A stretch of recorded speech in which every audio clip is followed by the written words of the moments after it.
Morning, everyone. Len from Mercury Comet Garage here again. Well, the gray has returned. The gray, crappy weather is back here in Michigan, and the cold, beautiful snow is about gone. So that's how it goes sometimes here in Michigan. Got to take the good with the bad in the wintertime. But anyway, today's video is going to focus around more welding. I found some more rust holes when I was taking the front windshield out, and we're going to get going on that today. Let me show you what I got going on. All right, everyone, you can see I got my welder here ready to go. I've had this before on my videos, and just to touch base one more time, it's the Hobart Handler 140, works on 110, and it's a great starter welder for guys and gals that are just starting to learn how to weld. Perfect for sheet metal, lighter gauge metals.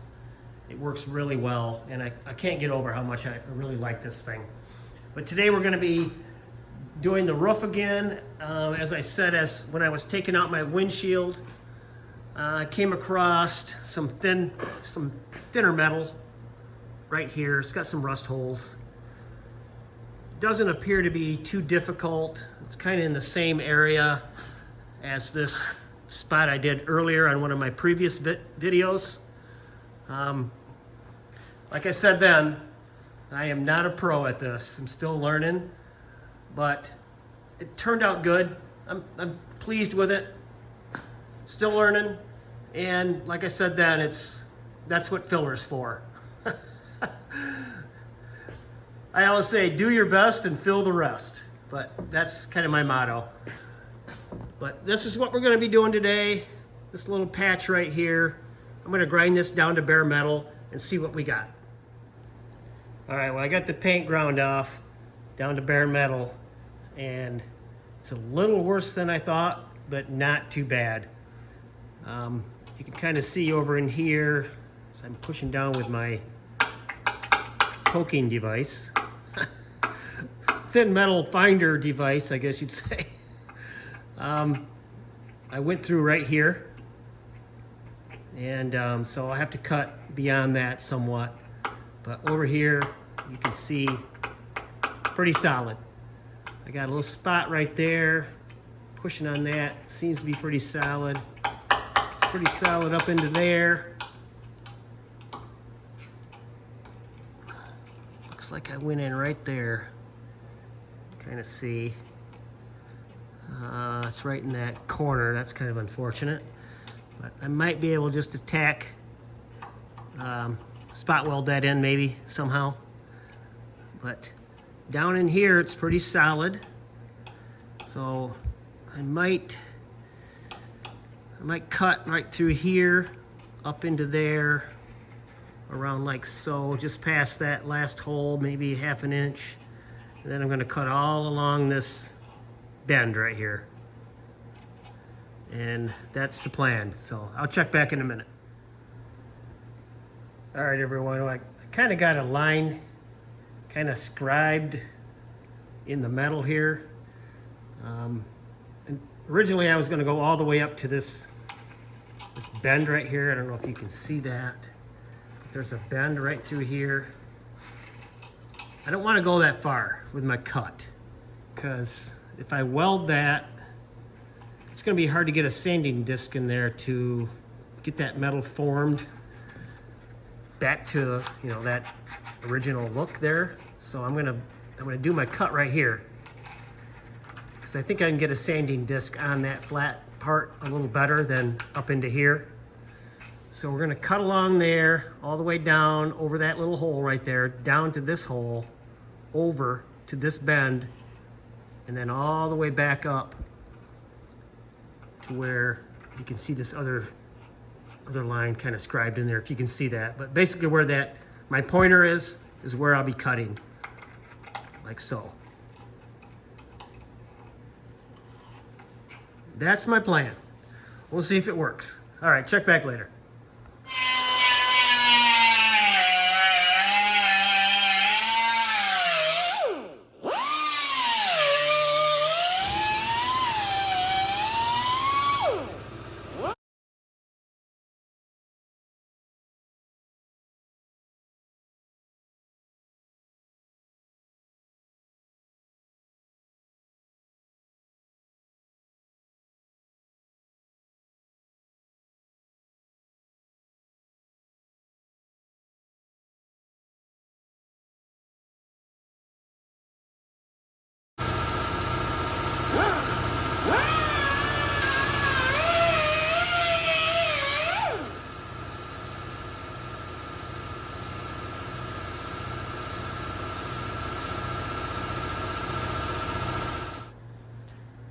All right, guys, well, I got the hole cleaned up fairly well, as good as it's going to get.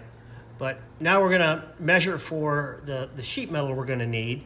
So we're just going to take our tape measure and just roughly come up with a measurement that we're going to need. So I'm going to say that's roughly about 3 inches. You also want to go a little longer than what you think you're going to need, because you can trim it off afterwards. So that's going to be about 3 inches long by, let's see here, I want to say 3/4 of an inch wide.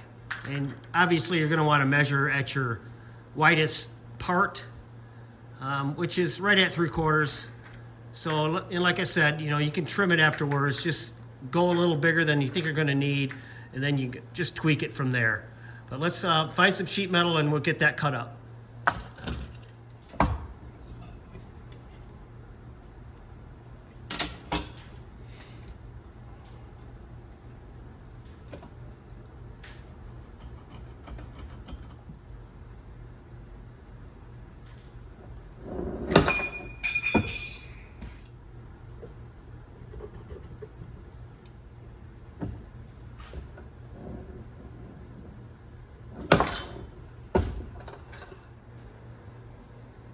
All right, I cut my piece here.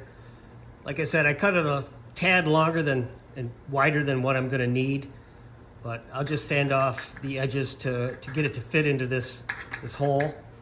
I went with 18 gauge sheet metal for the patch. I believe the sheet metal on the car is maybe 20, 22. So I went with a little thicker patch piece. This is kind of how I do it. I don't know if it's right or wrong, if it's good or bad, but it seems to have worked for me with the patches I've done. It's just a little thicker piece that has a little more meat to it when I weld, and also when I go to sand it down. The piece has got a little bit more thickness to it where it meets these edges.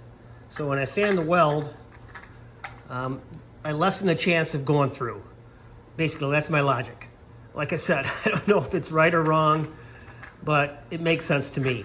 And like I said, it's been working. So we're gonna get this piece trimmed down to fit into this hole, and we'll check back in a minute.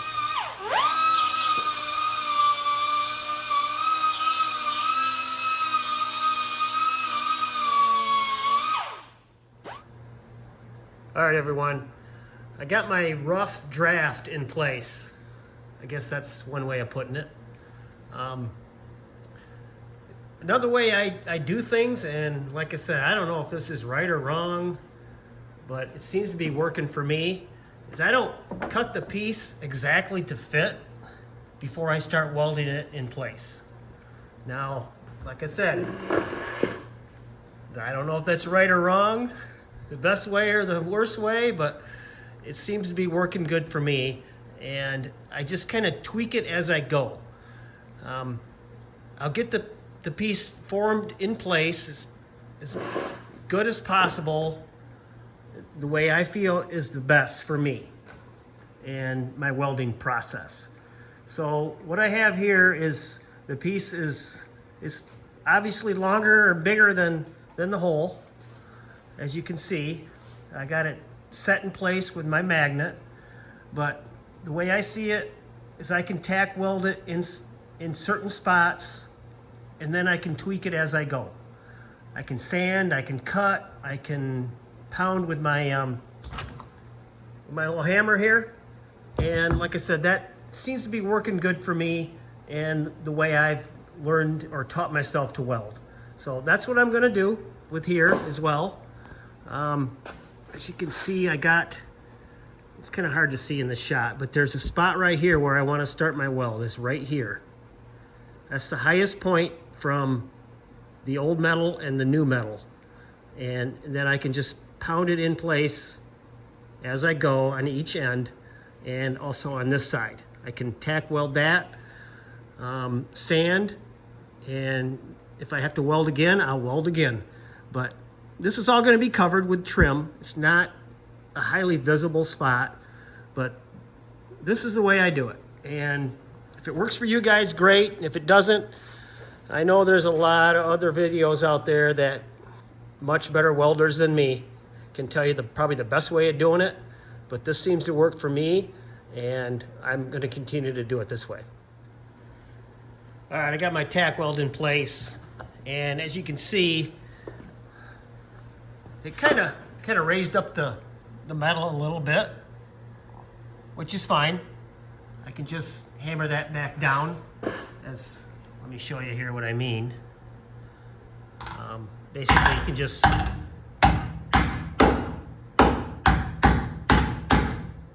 hammer that in place. And that's what I mean by fitting it as you go. I do one, I guess you'd call it like a tack weld, in one spot that I see is the best spot to do it. And the spot I picked was that high spot, because now you can form that metal down into the lower spots, I guess you'd say. And that's kind of what I'm going to do now. I'm going to form it around into the hole that I cut out with my hammer, and do some more tack welds. And basically, you just want to do one side at a time, because as you can see, I had this down in place, and as soon as I hit this, it popped up. So what I'm going to do is I'm going to form this down into place, do another tack weld, and just kind of work my way around until I get it into the spot that I want it to be. And then I'll just continue on with my welds all the way around and go from there.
All right, guys, here's where we're at.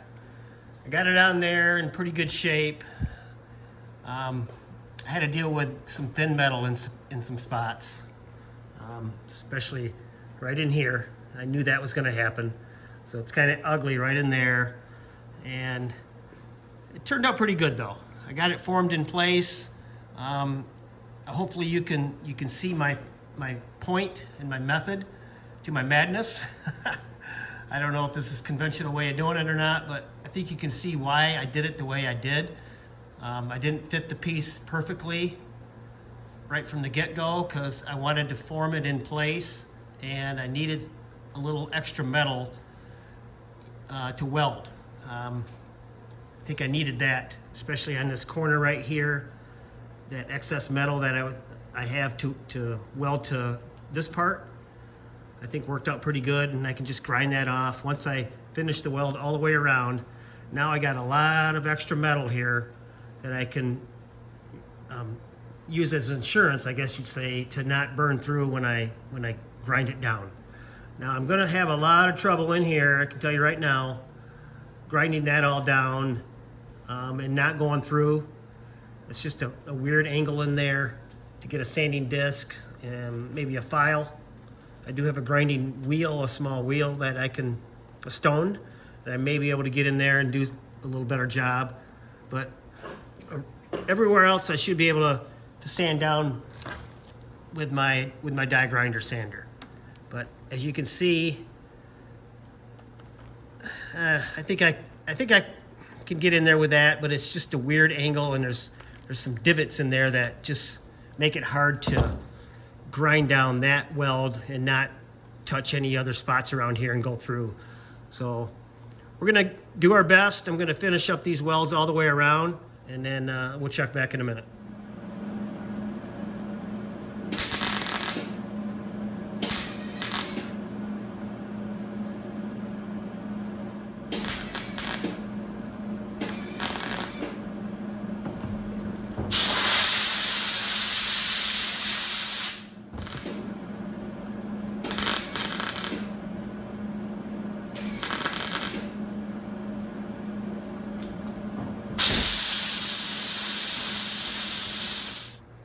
Well, there you go, everyone.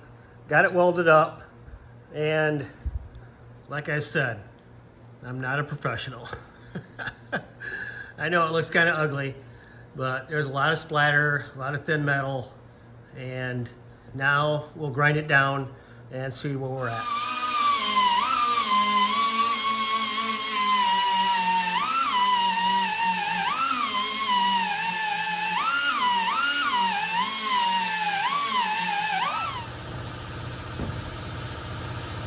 All right, guys, well, there it is.